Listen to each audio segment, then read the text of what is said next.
여러분 반갑습니다. 최용수입니다. 저는 코로나19와 이 코로나19 문제 해결하기 위한 국제적인 공정과 연대와 협력의 한류 외교 서사에서 이렇게 일을 드리도록 하겠습니다. 저는 어, 우리나라 코리아 방역 한류가 굉장히 이제 너무 성과가 좋아서 사실 우리 실력이 없지만 이렇게 성과가 좋긴 해서 너무 감사하고 그런데 이제 이 코로나 방역 한류가 이제 우리 외교 한류를 통해서 좀 더 세계의 공존과 협력과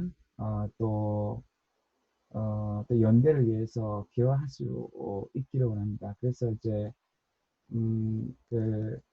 지금 그 G7과 네, 이제 미국이 초청해서 우리가 뭐또 G11 될지 모르겠지만 이제 세계 이런 문제에 대해서 협력하고 또 고민할 수 있는 기회를 이제 가질 수 있을 것 같은데 저는 참으로 우리나라가 외교 역량을 좀 강화해서 전 세계에 굉장히 이제 도움을 줄 수 있는 그런 어떤 그 연대와 협력의 한류 서사가 더 외교 한류 서사 되기를 축복합니다. 제가 전문가는 아닌데 그냥 제 의견을 좀 남기도록 하겠습니다. 지금 코로나19가 지금 이제 2020년 전반기를 지나서 2020년 후반기로 가면은 그 상황이 훨씬 더 어렵게 될 것입니다. 그때는 이제 보건 의료뿐만 아니라 경제적 상황은 더 힘들 거라고 저는 이제 예상하고 있고, 이런 상황에서 굉장히 이제 국제적 협력이, 그러니까 보건 의료뿐 아니라 경제라든지 그런 부분에서까지 협력이 더 이제 요긴하게 필요하지 않을까 생각합니다. 그래서 이제 사실은 지금 이제 전 세계 상황이 이번에 미국에서 굉장히 이제 양극화가 보건 의료적 대책 속에서 양극화가 심하게 표출됐지만 사실은 우리 한국하고 유럽은 그렇게 표출이 안 됐습니다. 그렇지만 사실은 그 중국도 양극화 좀 심하고요. 근데 이제 보니까 중국도 이제 온라인 교육을 보니까 굉장히 이제 그 농촌적 이런 쪽에서는 양극화 심해서 제대로 거의 되지가 않던데 어쨌든 근데 이제 이 2020년도 이제 후반기에 가면은 양극화가 굉장히 이제 심해질 겁니다. 그래서 이제 그 사실은 세계화가 진행되면서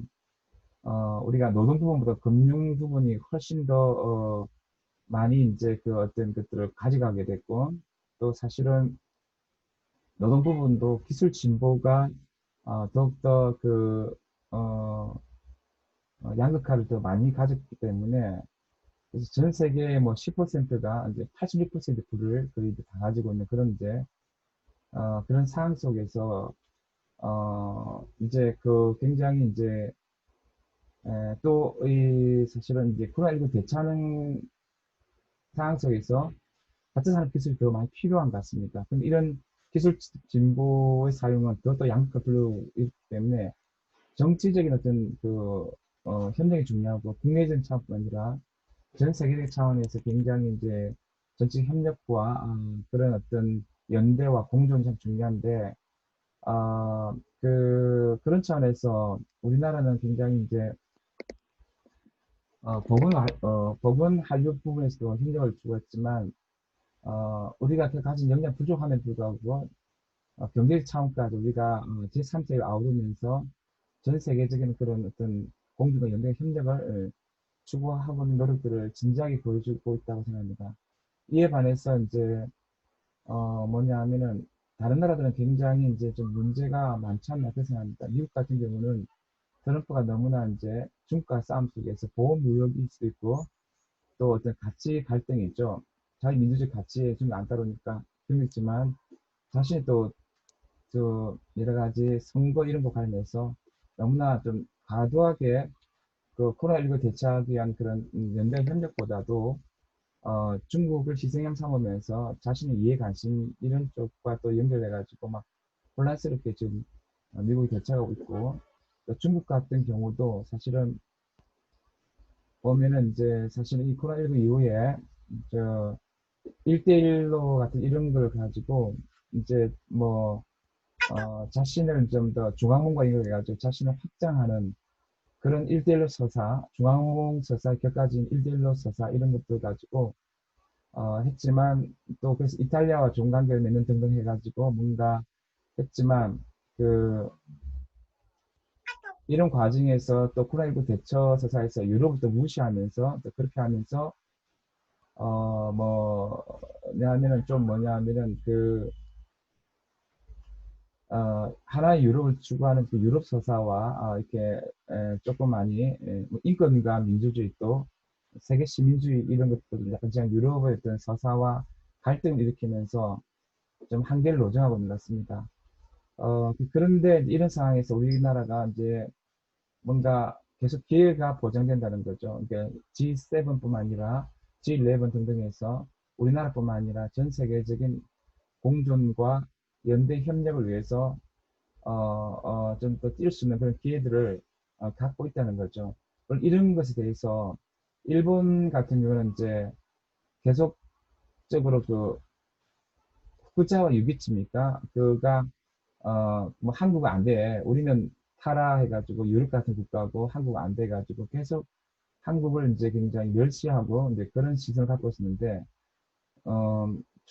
이제 7, 80년대 그랬죠. 근데 최근 와서 한국은 따라오니까 약간 질투가 너무 많아지고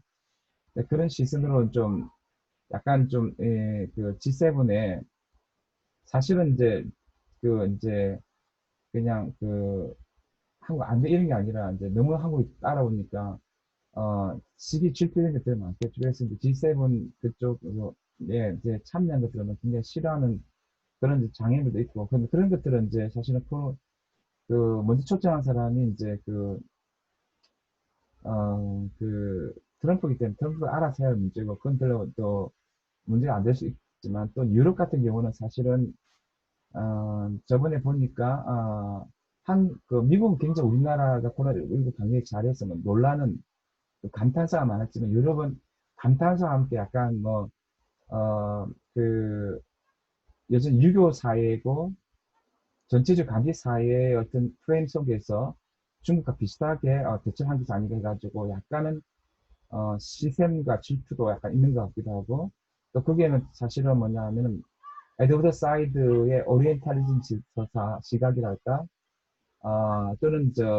존스턴 밀과 같은 이제 약간 문화 제국주의 그런 시각이랄까 우리 한국이 너무나 이렇게 빨리 변하고 전 세계의 어떤 공존과 연대 협력을 해서 굉장히 어떤 기여할 수 있는 물론 인구수가 너무 작고 그런 한계 있지만 영향을 가지고 있다는 것을 사실은 약간 좀 제대로 평가를 못하는 것 같고 근데 일본처럼 이렇게 질투하고 이런 거보다도 약간 그렇게 있지만 약간 오리엔탈리즘 시도가 좀 있는 것 같고 지각도 있는 것 같고 좀 그런 것 같습니다. 근데 사실은 저는 이제 뭐냐 하면은 그 유럽에서 독일을 참 많이 기대하는데 독일이 굉장히 나름대로 사실 메르켈 같은 경우가 그렇잖아요. 메르켈이 뭐냐 하면은 전에 그 시리아 난민들도 받아주고 이탈리아 이런 문제 있을 때도 뭔가 해결하려고 저는 이 유럽의 뭐 전 지구적인 문제를 독일이 해결하기 위해서 뭔가 공존과 연대와 협력의 정신을 갖다가 좀 더 간직하고 있다 생각합니다. 그래서 이제 그런 나라들과 좀 더 협력하다 보면은 유럽의 그 오리엔탈리즘 시스템이 많이 이제 무너질 것 같고 그래서 오만의 시스템 때문에 오만과 편견이 자꾸 생각나네요. 오만과 편견이 많이 무너지고 우리가 또 정말 물론 이제 경제라든지 이런 해역력에서 도움이 되겠지만 단지 코로나19만 생각해 봤을 때는 코로나19의 대처에 있어서 우리가 굉장히 그 에너지를 좀 더 폭발시킬 수 있지 않겠느냐. 우리나라 지금 한류가 소프트웨어 강화되고 있는데 그것들이 이제 좀 더 전국되면서 뭐 우리나라만 잘하는 게 아니라 전 세계 협력하면서 좀 더 코로나19 대처에 있어서 보건 의료 쪽과 함께 경제적인 양극화를 말미암아 특히 제3세계 너무 힘들게 한데 이런 쪽에 우리나라가 굉장히 마중물 역할을 많이 할 수 있다. 그런 어떤 생각들에 제가 너무 판타지 속에서 너무 이제 너무 교만은 아니겠지, 겸손해 있지만 그런 상상을 하게 됩니다. 왜냐하면 지금 그 전 세계적 지구적 문제에 대해서 좀 책임감을 가질 미국이 너무 그 중국 싸움하는데 정신을 못 차리고 있고, 또 중국도 조금 그런 것 같고, 또 유럽의 연나라들은 지금 코로나19 대처한다고 처음에는 막 지금 정신없어가지고 너무 사망자, 확진자 많으니까. 그리고 약간 독일이 약간 신경을 쓰고 전 세계적인 연대에 대해서 공과 협력에 대해서 좀 신경 쓰는 것 같은데, 물론 독일도 한 달 전에는 너무 정신이 없었던 것 같지만 이제 메르켈이 정신을 차리고 그렇게 하는 것 같은데, 그런 흐름들이 그러면서 조금 유럽들이 조금은 유럽의 서사가 좀 더 함께하고 공정을 협력하면서 이 코로나19에 전 지구적으로 우리가 대처해야 한다, 그런 생각들을 좀 갖고 있는 것 같습니다. 그래서 제가 좀 낭만적 이상적 얘기하는 것 같지만 우리나라의 코로나19 대처 양상에서 이 보건 한류를 정복시켜 가지고 우리가 이제 그 외교 한류를 통해서 조금 우리가 너무 힘이 없지만 사실 기적이 이루어질 수 있다 생각하고, 좀 우리가 미국이나 중국의 편 너무 쏠리는 게 아니라, 물론 이제 미국에서는 또 동맹을 해야 돼. 정치적으로는 우리가 안보처럼 동맹했지만 또 중국과 경제적인 이런 차원에서 또 협력을 해야 되지만, 우리가 코로나19를 위한 전 세계적인 대처 과정에서 우리 그 외교 한류가 정말 좋은 서사를 만들어가고 마중물이 되고 도움을 주고, 그래서 전 세계가 지금 완전 다 쪼개져 있는데 지금 30년 이후에 뭐 저 경제공업 오기 전에 막 국가 간에 너무나 보호물질가 강하고 서로를 못 믿고 막 또 어른거리고 막 그런 분위기도 생길 수 있는데, 우리가 뭐냐면은 오늘 현실적으로 우리가 경제나 정치적에서 굉장히 우리나라가 안 보이셔서 신경 쓰고 많지만 뭐 제 개인적으로는 코로나19 이 당력, 글로벌한 이 맥락, 또 그룹한 맥락 속에서 제3세계까지 다 고려하는 그런 어떤 맥락 속에서 우리가 이 대처들을 해나가면서 우리가 좀 더 마중물이 될 수 있는 그런 외교 한류가 될 수 있기를 바라고, 꼭 코로나 그 G7에 참여하고 또 G11은 그게 확정된 G11인지 모르겠는데 참여해가지고 사실은 이제 전 세계적 연대와 공존과 협력을 이끌어서 코로나19 대처를 참 잘할 수 있는 국가, 그래서 전 세계적인 그런 이런 공동선에 이바지하는 참 아름다운 그런 대한민국 한류, 외교 한류가 되기를 축복합니다. 그냥 제가 잘 모르지만 그냥 두서없이 얘기해 봤습니다. 제 기회 주셔서 감사하고 이만 마치도록 하겠습니다. 네, 감사합니다.